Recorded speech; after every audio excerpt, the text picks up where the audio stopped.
வணக்கம் வணக்கம் guys. Morning அம்மா குழம்பு வைக்கிறதுக்கு நம்மக்கிட்ட முருங்கைக்காய் அத்து கொடுன்னு கேட்டாங்க. அதெல்லாம் அத்து கொடுத்துட்டு பால் ஊற்ற லேட் ஆகிடுச்சின்னு பால் ஊற்றிட்டு திரும்பி வீட்டுக்கு வந்தா ஒரு 2 நாளைக்கு முன்னாடி அக்கா வாங்கிட்டு வந்தா அன்னாச்சி பழம் வந்துச்சு. சரி ரைட்டு பார்த்தா சும்மா விட மாட்டோம் அப்படின்னு சொல்லிட்டு அதை கொஞ்ச நேரம் சாப்பிட்டு கிரிக்கெட் விளையாட கிளம்பிட்டான்னு கூப்பிட்டா போய் சாப்பிட்டு வரேன்னு சொல்லிட்டு அவனும் கிளம்பிட்டான். சரி இவங்க பார்த்தா ரோட்லேயே விளாண்டுட்டு வீட்டுக்குள்ளே பால் அடிச்சு விட்டாங்க. ஏன்டா எவனாச்சும் ரோட்டில் விளாடுவானா? இப்போ பாரு பெரிய சம்பவம் பார்த்து விட்டாங்க. ஒரு வழியாக எப்படியோ பந்தை எடுத்துகிட்டு கிரிக்கெட் விளையாட கிளம்பிட்டோம். ஆனால் நம்ம விளாட்ற விளையாட்டுக்கு ஒரு பந்தெல்லாம் பத்தாது, இன்னொரு பந்து வாங்கிட்டு வரோன்ட்டு போய் வாங்கிட்டு வந்துட்டு அப்படியே ஒரு சாக்கி வாங்கிட்டு வந்தாங்க.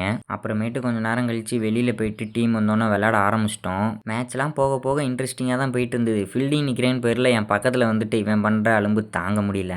நம்ம டீம்மேட்ஸ்லாம் அப்புறம் அங்கேருந்து திட்ட ஆரம்பிச்சிட்டாங்க, ஒழுங்காக ஃபீல்டிங்கை பாருங்கடான்ட்டு. அப்புறம் அவங்களாம் போனதுக்கப்புறம் உள்ளுக்கு வந்து மேட்ச் போடலான்னு சொல்லிட்டு உள்ளுக்கு கொஞ்சம் நேரம் விளாண்டுட்டு கிளம்பிட்டோம். வீட்டுக்கு வந்தோன்னே ஒரு 3 மணி நேரம் தூக்கத்தை போட்டோன்னா அப்பா வந்துட்டு மாட்டுக்கு தண்ணி வைடான்ட்டாரு. சரின்னு அதை வச்சுட்டு இருக்கும் போதே நம்ம ஃப்ரெண்டு கால் பண்ணான். என்னன்னா நம்ம தேவா பையிலும் கோகுல் பையிலும் தாப்பேட்டை வராங்களாம். ஸோ அதனால் நம்ம அங்கே பார்க்க போகலாம் அப்படின்னு சொல்லிட்டு வர சொன்னாங்க. போகிற வழியில் நம்ம ஹரிஸ் பையன் இருந்தான், அவன்கிட்ட கொஞ்சம் நேரம் பேசிட்டு நம்ம தேவா பையனும் அவனும் வந்ததுக்கப்புறம் ஒரு வீடியோ ஒன்று எடுத்து விட்டோம். சரி வாங்கடா எங்கேயாவது சாப்பிட போகலான்னு சொல்லிட்டு அப்படியே கொஞ்சம் நேரம் நடந்து போயிட்டு பாஸ்போர்ட் கடையில் போயிட்டு ஆர்டர் பண்ணிட்டு அப்படியே கிளம்பிட்டோம். என்னதான் இருந்தாலும் அங்கேருந்து இவ்வளோ தூரம் வந்துட்டு அது நல்ல ஒரு மெமரிபிளாக இருந்துச்சு. அதுக்கப்புறம் அவங்களை கிளப்பி விட்டு இன்றைக்கி ஒரு நாளை எண்டு பண்ணிட்டோம். நெக்ஸ்ட் வீடியோவில் பார்ப்போம்.